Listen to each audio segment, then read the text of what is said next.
Salut!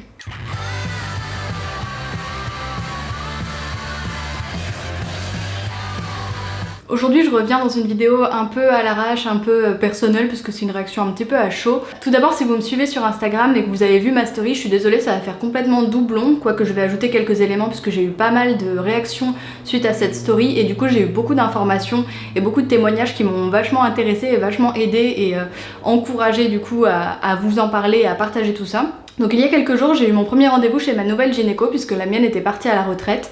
Et voilà, j'étais un petit peu partie, je vais pas vous dire que j'étais partie pour arrêter la pilule, mais j'ai de plus en plus envie de me séparer de ces produits chimiques et ces hormones que j'ingère en fait depuis quasiment 10 ans maintenant. Je crois que ça fait 10 ans que je suis sous pilule. Et je venais un petit peu pour au moins avoir des réponses, échanger, savoir si c'était adapté pour moi, etc.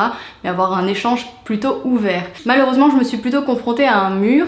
C'est dommage puisque cette gynéco était vraiment très sympathique. Il n'y a pas eu de soucis, elle m'a mis à l'aise, elle était gentille en soi, je vais pas vous dire que c'était un monstre. En revanche, nous n'étions pas du tout sur la même longueur d'onde concernant tout ce qui est arrêt de la pilule. Je sais que les gynécos et les médecins en général ne sont pas forcément très ouverts à tout ce qui est alternative naturelle. Donc quand je lui ai dit que j'étais sous Jasminelle et que je l'avais prise par rapport à mon acné et que je n'avais jamais vraiment trouvé que ça avait fait de gros effets sur mes boutons, elle m'a tout de suite dit « Ah mais on peut passer à un stade au-dessus, un truc encore plus dosé ». Et c'est là où je lui ai expliqué qu'à la base j'étais plutôt venue pour peut-être échanger au sujet du stérilet, donc que dans tous les cas mon but c'était pas de prendre une pilule encore plus dosée que celle que j'avais actuellement. Alors dès que j'ai dit le mot stérilet c'était fini, surtout que dans mon cas je n'ai jamais eu de règles naturellement, c'est la pilule qui me les avait déclenchées à l'époque puisque je ne les avais jamais eues. Donc du coup elle m'a dit que c'était pas bien du tout, que déjà c'était pas bien du tout qu'on me les ait déclenchées uniquement par pilule, donc il fallait que je fasse une radio des ovaires, etc.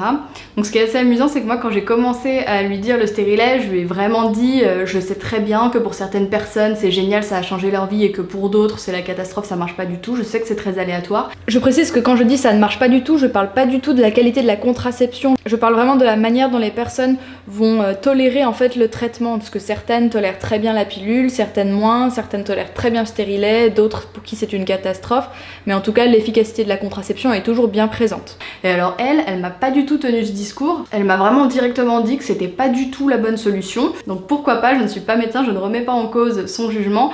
Le souci c'est que j'ai trouvé qu'elle était immédiatement fermée, et du coup je l'ai pas trouvé vraiment impartiale, et direct ça m'a pas vraiment mis hyper à l'aise. Et quand je lui ai annoncé que je ne souhaitais pas avoir d'enfant, là sa réaction a été, je trouve, un petit peu insultante, ou en tout cas il y a eu un jugement de valeur que je n'ai pas du tout apprécié. Donc elle a à moitié ri en notant les trucs sur son carnet comme ça en même temps en me disant « Vous changerez d'avis ». Ce à quoi j'ai répondu « Je ne pense pas, ça fait vraiment un moment que je pense ça et du coup voilà c'est en moi, je dis pas que j'en aurai jamais, je sais pas, on peut toujours changer d'avis, hein, je suis pas... Mais ça fait depuis, je sais pas, depuis le collège, même fin primaire, je sais même pas si je pensais à ça, mais depuis vraiment quasiment toujours, je pense ça. Et je sais qu'on est assez nombreuses aussi à le penser quand même, mais ça reste quand même quelque chose de marginal. Mais je trouve quand même ça fou qu'une gynéco ne puisse pas entendre ça en 2017. Je profite de ce merveilleux arrêt sur image pour vous préciser que ma gynéco m'a également dit que tant que j'étais nullipare, il n'était pas forcément conseillé de porter un stérilet, car on pouvait risquer de rendre mon corps un petit peu moins fonctionnel, et que du coup si plus tard je souhaitais quand même avoir un enfant, parce qu'elle n'en a pas démordu, il serait plus difficile pour moi d'en avoir. Et elle a surenchéri en disant que je n'avais probablement pas trouvé la bonne personne, et alors ça je trouve que c'est vraiment le pompon. J'ai envie de te dire, mon copain sera ravi de l'apprendre. Du coup je peux vous dire que maintenant chez nous c'est le privé de joke, j'arrête pas de lui dire non mais de toute façon je crois que t'es pas vraiment fait pour moi. Donc j'ai trouvé ça vraiment très indélicat de sa part, la manière comme ça de juger les gens. Donc j'ai quand même trouvé que pour une femme et encore plus une gynéco, c'était quand même très déplacé d'avoir un jugement comme ça sur la volonté de chacun. Chacun est libre de penser comme il veut, de faire ce qu'il veut. Je suis ok pour qu'on te conseille si c'est fait pour toi ou pas le stérile, etc. Mais on n'a pas à te dire que tu changeras d'avis parce que tu veux pas de gamin et qu'en plus le mec avec qui tu es, ce n'est pas la bonne personne. Enfin, la meuf ne connaît pas ma vie. Ensuite, elle m'a sorti la fameuse rengaine que tant que je n'avais pas eu d'enfant, je ne pouvais pas porter de stérilet, que dans mon cas c'était vraiment pas conseillé, surtout qu'on ne savait même pas comment fonctionnaient vraiment mes ovaires, donc ça je pense qu'elle a raison. Elle m'a d'ailleurs prescrit une échographie des ovaires et ça peut être très intéressant parce que je n'en ai jamais fait et là pour le coup je la remercie. Mais voilà, sa réaction était quand même assez hallucinante. Ah oui, si, autre chose qui m'a fait halluciner, c'est aussi que quand je lui ai dit que j'avais une tendance à avoir de l'acné, que si j'arrêtais ma pilule qui était un petit peu anti-acné, c'était évident que ça allait exploser et que j'allais être pleine d'acné. C'était, mais vraiment, elle m'a dit, elle était là, elle en faisait des caisses et tout, elle m'a dit ah si, c'est évident, alors là, mais ça je vous l'assure. Alors que tous les témoignages que j'ai reçus, c'était pas, personne ne m'a dit ça va te sauver la vie, t'auras plus de boutons. Mais j'ai eu beaucoup de personnes qui m'ont dit mon acné ça allait mieux, ou en tout cas c'était pas pire. Donc j'ai quand même du mal. Alors ok, elle voit peut-être des gens toute la journée pour ce genre de traitement. Et voilà, moi aussi je récolte des témoignages, j'ai eu beaucoup de messages. Je sais que le stérilet ne sauverait pas mon... Ah oui, et quand je parle de stérilet, je parle de celui au cuivre, vraiment sans hormones. Je sais que la pose d'un stérilet ne sauvera pas ma peau, c'est pas mon but. Mon seul but c'est d'avoir une contraception plus naturelle, c'est tout. Donc comme c'était le premier rendez-vous et que j'avais pas forcément envie de m'engueuler tout de suite avec elle, j'allais pas non plus partir sur un débat sur ma vision de la féminité qui pour moi ne passe pas forcément à travers la maternité. Et deuxième chose extraordinaire qui s'est passée, où je me suis crue tout d'un coup dans les années 50 et pas en 2017, quand je me suis déshabillée, oui je me suis mis nue, et quand elle a vu mes tatouages, la première chose qu'elle m'a demandé c'est si je l'avais fait dans un salon clean et si je l'avais fait dans des conditions d'hygiène respectables. Oui. Elle est sérieuse. Donc j'ai dû lui expliquer que oui, j'avais fait ça dans un salon de tatouage, tout ce qu'il y a de plus propre et de plus normal. De toute manière, toutes les aiguilles sont à visage unique ou stérilisées. Enfin, à ce moment-là, ça reviendrait à lui demander si le matos qu'elle m'a foutu dans le vagin, il était stérilisé avant. Enfin... Je sais que les tatoueurs sont pas médecins, mais les conditions d'hygiène sont quand même très respectées. Ils sont maintenant, aujourd'hui, très surveillés, donc bon. Et je pense qu'aujourd'hui, les conditions d'hygiène et les règles pour un salon de tatouage sont aussi proches que les règles qui sont demandées pour les médecins. Et ensuite, elle m'a demandé si, après m'être fait tatouer, j'avais fait un test d'hépatite C ou de VIH. Donc... non, j'en ai pas fait, non effectivement j'en ai pas fait, mais j'ai quand même trouvé que cette réflexion cumulée à celle sur la maternité, c'était quand même un petit peu arriéré, et je trouve ça assez grave, ouais je veux dire grave, qu'il y ait encore des gynécos qui pensent comme ça, ou au moins elles ont le droit de le penser, mais en fait ce que je demande c'est l'ouverture d'esprit et la compréhension et l'échange, qu'il y ait au moins de l'échange avec le patient qui vient voir la gynéco, quoi, qu'on prenne un peu les gens au cas par cas, puisqu'on est quand même toutes différentes. La preuve, différente d'un point de vue voilà, médical ou d'une manière de penser, ou voilà, on a le droit, moi je suis pas non plus une grosse super bio, super green, anti-médoc et tout, j'imagine même pas comment font les nanas qui ne veulent rien ingérer de médical, etc. Ça doit être hyper difficile pour elles. Alors suite à ma story où je dis quasiment mot pour mot ce que je viens de vous dire ici, j'ai eu énormément de réactions, les gens étaient assez outrés, hein, vous étiez toutes outrées, donc ça c'était assez amusant de lire tous vos messages. Et surtout, j'ai eu beaucoup de conseils qui je pense qu'il est important de partager avec le plus de monde possible. Donc l'information la plus importante selon moi et dont je n'avais absolument pas connaissance et que j'ai trouvé vraiment génial, vous êtes mais très nombreuses à m'avoir partagé cette adresse. Il s'agit d'un site internet qui est une sorte d'annuaire en ligne de toutes les gynécos qui sont un peu féministes on va dire, ou en tout cas qui vont pas venir te juger sur un choix de vie ou une différence etc, ou si t'es pas dans la norme entre guillemets. Et il s'agit du site Gyn & Co, donc GYNANDCO.wordpress.com, je vous mettrai le lien en barre d'infos.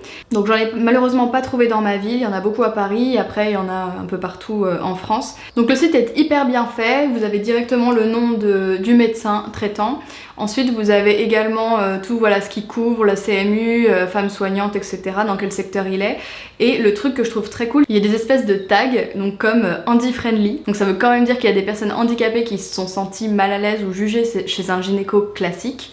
Donc handy-friendly. Donc il y a également le label bi-friendly ou lesbian-friendly. Donc ça je trouve ça incroyable qu'en 2017 il faille de sorte de sites comme ça, de sociétés secrètes qui répertorient des gens qui sont tolérants face aux différentes sexualités qui existent. Il y a également toxico-friendly. Alors donc ça pareil, si tu as des problèmes et des addictions, ça veut dire qu'il y a certaines personnes qui avaient des addictions, qui sont allées chez un gynéco un peu au hasard et qui ont eu sûrement un jugement de valeur. Alors moi si c'est les enfants, j'imagine même pas les toxicos qu'ils ont dû entendre. Ah oui, tu as également séropo-friendly.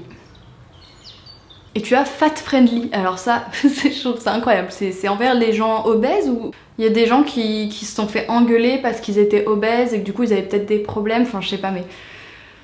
ça me rend fou. Alors attention, hein, cette vidéo n'est pas du tout pour dire gynéco tous pourris, c'est pas du tout mon discours, c'est juste que moi j'ai eu une mauvaise expérience et je pense qu'il faut vraiment que les esprits soient un petit peu plus ouverts et voilà, avoir cette liste au moins de personnes ouvertes, ça garantit quand même que la séance se passe mieux. Donc moi je suggère d'ajouter tattoo friendly parce que visiblement quand t'es tatoué t'as le sida. Donc t'as également des plus spécialisés, rapports sexuels douloureux, vaginisme, dyspareunie. T'as également accompagnement violence, prévention et suivi IST, prise en charge de la baisse de la libido.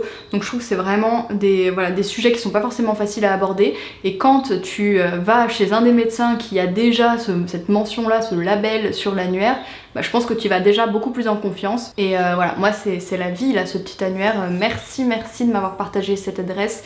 Je trouve ça génial, il faut qu'un maximum de personnes connaissent cette adresse. Alors dans les messages que vous m'avez envoyés, j'ai eu énormément de personnes qui m'ont dit va voir une sage-femme. Les sages-femmes, c'est pas que pour l'accouchement. Depuis quelques années, je sais plus la date, depuis quelques années, elles sont également autorisées à poser des stérilets et en général, la conversation se passe beaucoup mieux. Tout le monde dit que c'est également moins cher, donc pour ceux que ça intéresse, c'est quand même très bien. Donc voilà, moi je pense que je vais retourner voir quand même ma gynéco puisqu'elle m'a donné beaucoup d'examens sanguins, l'écho et tout.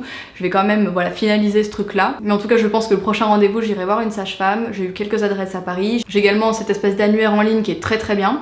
Vous êtes également beaucoup à m'avoir dit d'aller voir un homme. Alors moi honnêtement ça me gêne, vraiment ça me gêne, mais d'aller voir un homme gynéco, il y avait en général quand même beaucoup moins de jugement sur ces choses là. Il y a même l'une d'entre vous qui m'a dit que quand elle avait dit à son gynéco, donc homme, qu'elle ne voulait pas d'enfant, il lui avait dit vous avez bien raison. Bon, je ne demande pas ça non plus, hein. Je demande juste de la tolérance et de l'ouverture d'esprit. Donc dans les messages que vous m'avez envoyés, qu'est-ce qu'il y a eu aussi? Vous m'avez parlé de l'implant, moi je suis pas très chaude pour l'implant. J'ai eu que des témoignages négatifs autour de moi. Ah oui, ça c'est un message que je viens de recevoir. Une jeune fille, Noémie, qui me dit « Ma gynéco était capable de me dire que ce serait vraiment bien que je pense à faire un gosse vu que j'ai dépassé 30 ans et qu'en plus j'ai un mec. » Non parce que bon, celles qui n'ont pas trouvé quelqu'un je peux comprendre, mais vous ça fait plus de 4 ans donc ce serait bien d'y penser. Ah voilà, je trouve ça assez incroyable. Qu'est-ce qu'il y a d'autre? Bon, tout le monde est fou des préjugés accumulés. Voilà, une personne qui a été très comprise pour son arrêt de pilule, c'était une sage-femme. Bon, elle, c'était suite à une grossesse. Une autre personne qui me dit « Ma première gynéco m'avait également parlé de mes tatous dans les mêmes termes. » Enfin, ça, je trouve ça incroyable. Elle était vraiment méchante sur la maternité aussi. J'en avais presque pleuré dans la voiture en sortant. Alors, je ne sais pas si les personnes pour qui le stérilet s'est mal passé ne me contactent pas, mais en tout cas, toutes les personnes qui m'envoient des messages, déjà me disent « Change de gynéco ». Et ensuite, elles me disent que c'est la vie, qu'elles sont passées au stérilet, qu'elles avaient 20 ans ou moins machin, et que c'est génial et qu'elles adorent. Bon, moi j'ai conscience que ça peut aussi mal se passer. Mais bon, il y a des bons avis quand même. Et concernant également mon non-désir d'enfant, ça fait très longtemps que je veux faire une vidéo à ce sujet, mais c'est extrêmement difficile pour moi de la structurer. À mon avis, ça ressemblera un peu à un gloubi-boulga comme cette vidéo. Mais j'ai vraiment envie d'en parler parce que c'est un sujet qui n'est pas compris et que j'ai envie vraiment d'aborder et un peu, on va pas dire démocratiser, hein, je veux pas que plus personne ne veuille d'enfants. Je veux juste que les personnes qui ont des enfants ou qui en veulent comprennent que certaines personnes n'en veulent pas et qu'ils sont pas forcément méchants ou égoïstes. Enfin, parce que vraiment quand on ne veut pas d'enfants, on entend tout et n'importe quoi et ça ne vient pas que des gynécos, ça peut venir de tout le monde, de la famille, les amis. Et je pense que c'est une réelle pression sociale et que voilà, c'est un sujet dont on ne parle pas encore assez en ce moment. Et ce qui est assez fou, c'est que j'ai également eu des témoignages de personnes qui n'ont qu'un seul enfant et elle a également des jugements en disant oui, il va s'ennuyer, il va être pourri gâté, enfin... Elle fait laissez-nous faire ce qu'on veut. Donc voilà, concernant le choix de la méthode de contraception ou le choix, la volonté, l'envie d'avoir des enfants ou non, j'ai envie de te dire hashtag c'est mon vagin, hashtag je fais ce que je veux. Voilà, cette vidéo est terminée, c'était vraiment informel, plus pour vous partager mon expérience, aussi récolter vos témoignages en commentaire parce que je trouve ça hyper intéressant d'échanger là-dessus, d'avoir de bonnes, enfin pas forcément de bonnes adresses, mais au moins voilà, le site, l'annuaire, là je trouve que c'est une mine d'or, mais aussi les conseils pour comment ça s'est passé avec une sage-femme, comment ça s'est passé avec telle contraception. Je pense que ça peut être super intéressant d'échanger là-dessus. Je sais qu'une vidéo sur mon non-désir d'enfant vous intéresserait beaucoup, j'ai eu vraiment beaucoup de messages concernant ça, même de personnes qui ont des enfants pour comprendre et voilà, c'est exactement le genre de message que j'adore recevoir et je vais vraiment essayer de la faire parce que ça me tient beaucoup à cœur, surtout que j'ai pas mal de témoignages autour de moi. J'ai une amie qui a 2 ans de plus que moi qui est dans le même cas, j'ai également une collègue qui a plus de 40 ans et qui partage mon point de vue. Vous m'avez également envoyé vos témoignages et toutes les choses que vous entendez quand vous dites que vous ne souhaitez pas d'enfants. D'ailleurs en commentaire ça m'intéresse vraiment, laissez-moi les choses, les phrases que vous entendez le plus souvent ou les choses les plus aberrantes que vous avez pu entendre de la part, je sais pas, d'un parent, d'un ami, d'un médecin, quand vous annoncez que vous ne souhaitez pas d'enfant. Ça m'intéresse vraiment beaucoup. Et ça apportera de l'eau à mon moulin pour construire ma vidéo également. Voilà, j'espère que c'était pas trop chiant. Je vous fais des bisous, je vous dis à la semaine prochaine pour un truc plus rigolo et plus léger. Salut!